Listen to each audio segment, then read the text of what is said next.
जय जय जय श्री सीताराम। हे नाथ,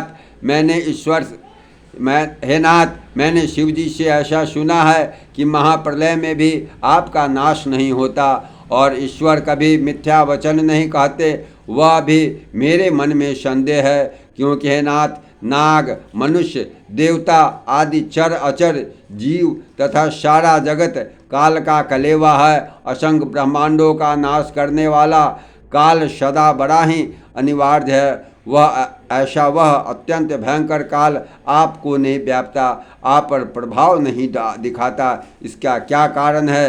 हे कृपालु, मुझे कहिए, यह ज्ञान का प्रभाव है या योग का बल है? हे प्रभु, आपके आश्रम में आते ही मेरा मोह और भ्रम भाग गया। इसका क्या कारण है? हे नाथ, यह सब प्रेम सहित होकर कहिए।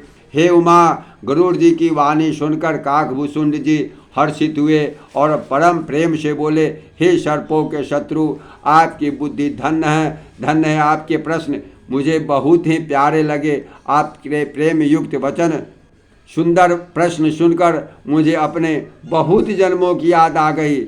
मैं अपनी सब कथा विस्तार से कहता हूँ। हे तात, आदर सहित मन लगाकर सुनिए।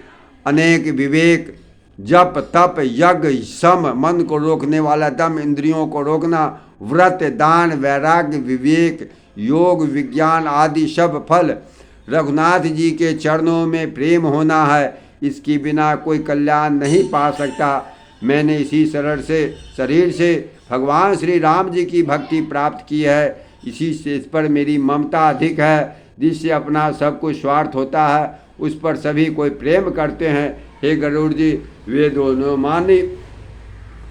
में मानी हुई ऐसी नीति है और सज्जन भी कहते हैं कि अपना परम हित जानकर अत्यंत नीच से भी प्रेम करना चाहिए। रेशम कीड़े से होता है, उससे सुंदर रेशमी वस्त्र बनते हैं। उसी से उस परम और पवित्र कीड़े को भी सब कोई प्राणों के समान पालते हैं। जीव के लिए सत्ता स्वार्थ यही है। मन, वचन और कर्म से भगवान श्री रामचंद्र जी के चरणों में प्रेम हो, वही शरीर पवित्र और सुंदर है। जिस शरीर को पाकर भगवान श्री राम जी का भजन किया जाए, श्री राम जी के विमुख हैं। यदि वह ब्रह्मा जी के समान शरीर पा जाए तो भी कवि और पंडित उसकी प्रशंसा नहीं करते। इसी शरीर से मेरे हृदय में राम भक्ति उत्पन्न हुई है। इसी से हे स्वामी, यह मुझे परम प्रिय है। जय श्री सीता।